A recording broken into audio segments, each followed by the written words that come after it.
வணக்கம் மக்களே. பெண்கள் கொடுத்த புகாரால் டேமேஜ் ஆயிருக்கு ஒரு கிரிக்கெட் வீரனுடைய பெயர். அதனால் தன்னுடைய மகளுக்கு விவாகரத்து வாங்கி கொடுத்துட்டாரு.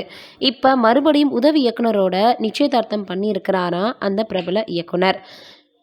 இயக்குனர் ஷங்கர் மகள் ஐஸ்வர்யாவிற்கு உதவி இயக்குனர் தருண் கார்த்திகேயன் என்பவருக்கும் திருமண நிச்சயதார்த்தம் முடிஞ்சிருக்கு.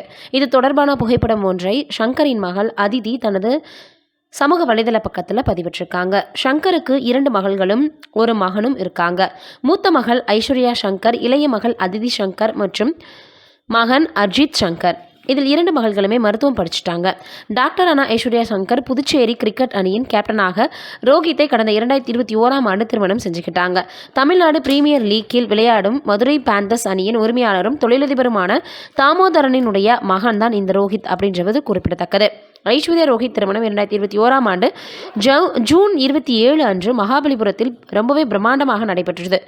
கொரோனா உச்சத்தில் இருந்த அந்த சமயத்தில் ஊரடங்கு உத்தரவு கடுமையாக்கப்பட்டிருந்தது. இதனால் அத்திருமணத்தில் நெருங்கிய உறவினர்கள் மற்றும் நண்பர்கள் மட்டுமே கலந்துக்கிட்டாங்க. ஐஸ்வர்யா ரோஹித் திருமண வரவேற்பு சென்னையில் நடந்துச்சு. இதற்காக ஷங்கரும் அவரது மனைவியும் திரையுலகினரை சந்தித்து அழைப்புதல்களை வழங்கி வந்தாங்க. ஆனால் அந்த ஏற்பாடுகள் அப்படியே நிறுத்தப்பட்டுச்சு. இதற்கு முக்கிய காரணம் 16 வயது சிறுமிக்கு பாலியல் தொல்லை கொடுத்ததாக அளிக்கப்பட்ட புகாரில் திரைப்பட இயக்குனர் ஷங்கரின் மருமகன் ரோஹித் உள்ளிட்ட 4 கிரிக்கெட் பயிற்சியாளர்கள் மீது புதுச்சேரியில் போக்சோ வழக்கு பதிவு செய்யப்பட்டிருந்தது என்பது குறிப்பிடத்தக்கது. புதுச்சேரி கிரிக்கெட் அணியின் கேப்டனும் மதுரை பாந்தர் கிரிக்கெட் அணியின் உரிமையாளரின் மகன்தான் ரோஹித் தாமோதரன்.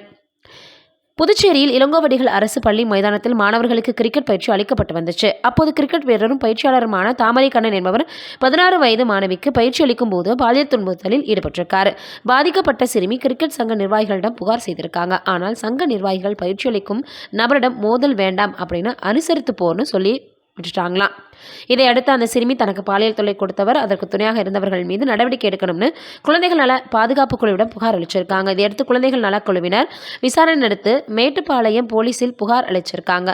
புகாரின் பேரில் மாணவி கிரிக்கெட் விளையாட பயிற்சி அளித்த கிரிக்கெட் வீரர் தாமரை கண்ணன் மீது வழக்கு பதிவு செய்யப்பட்டது. பின் கிரிக்கெட் வீரர் செய்த தவறுக்கு நடவடிக்கை எடுக்காமல் சாதகமாக செயல்பட்டதாக மற்றொரு கிரிக்கெட் வீரர் ஜெயக்குமார், கிரிக்கெட் சங்க தலைவர் தாமோதரன், செயலாளர் வெங்கட், கிரிக்கெட் அணி கேப்டன் ரோஹித் உள்பட 5 பேர் போக்சோ வழக்கு பதிவு செய்யப்பட்டு அதற்கப்புறம் இது ரொம்பவே மிகப்பெரிய அளவில் சர்ச்சையாக பேசப்பட்டுச்சுன்றது குறிப்பிடத்தக்கது. இப்படி ஒரு நிலையில் தான் ஐஸ்வர்யா ரோஹித் இருவரும் திருமணமான சில மாதங்களிலேயே பிரிஞ்சுட்டாங்க. அதன் பின்னர் தனது பெற்றோர்களுடன் வாழ்ந்து வந்த ஐஸ்வர்யாவிற்கு தற்போது மீண்டும் திருமணம் நடைபெற இருக்குது. இந்த விஷயம் ரொம்பவே சமூக வலைதளங்களில் வயலாக பரவி வந்தது. இந்த திருமணம் அவங்களுக்கு ரொம்பவே பார்த்தீங்கன்னா நீண்ட நாட்களுக்கு நிலைத்தபடி இருக்கணும் அப்படின்னு நம்மளுடைய சார்பாக வாழ்த்துக்களை தெரிவிச்சுக்கலாம். நீங்கள் நினைக்கிறீங்கன்னு மறக்காமல் கீழே இருக்கக்கூடிய கமெண்ட் பாக்ஸில் சொல்லுங்கள்.